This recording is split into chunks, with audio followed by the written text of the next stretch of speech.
to the Primetime Entrepreneur. I'm Jamel Glenn. I am talking to Tykia McWilliams. We're going to talk about all things events. Do you think that from your personal experience, just because I know you've experienced both sides of it, do you think that Zoom is more effective than in person? And do you think that nothing tops the in-person event process?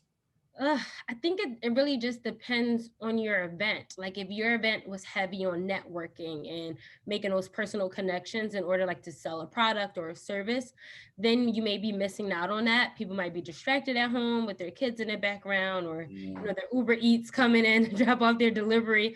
right. There's just a lot of distractions from working at home. And I think a lot of us have seen that over the last year.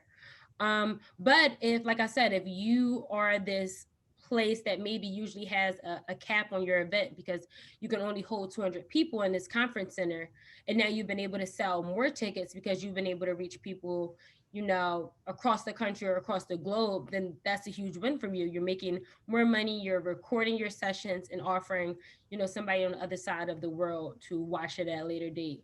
And then maybe you might add in some networking chat options within your virtual event or conference. So I think it just really depends on, the main goal and mission of your webinar or conference, and how that helps with your audience.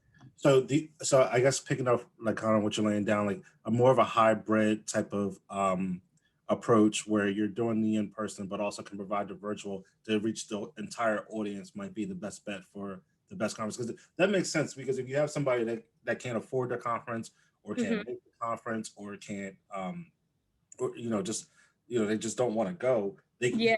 can present that option. And I think that could definitely be an option for a lot of people, and for people that are throwing conferences to and events to be able to reach a large amount of people. I don't necessarily think I've seen that before.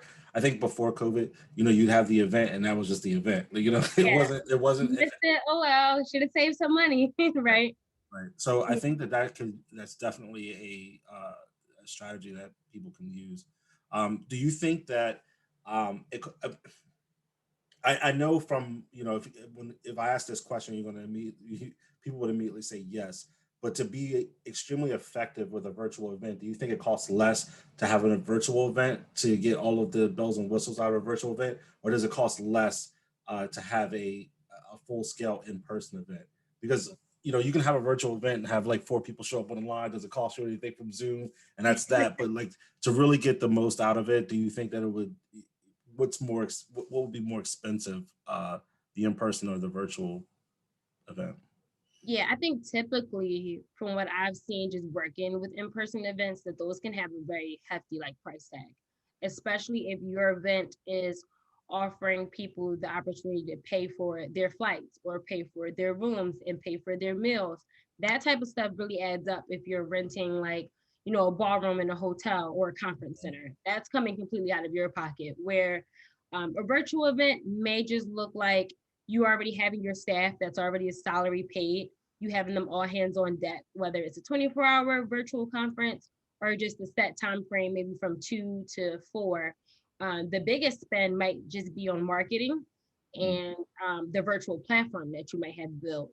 So you could still very well use Zoom, but if you're building your own website where it allows people to interact via chat, connect their LinkedIn profiles where people can connect offhand, or even exchange maybe some type of content, whether that's video or digital flyers and brochures.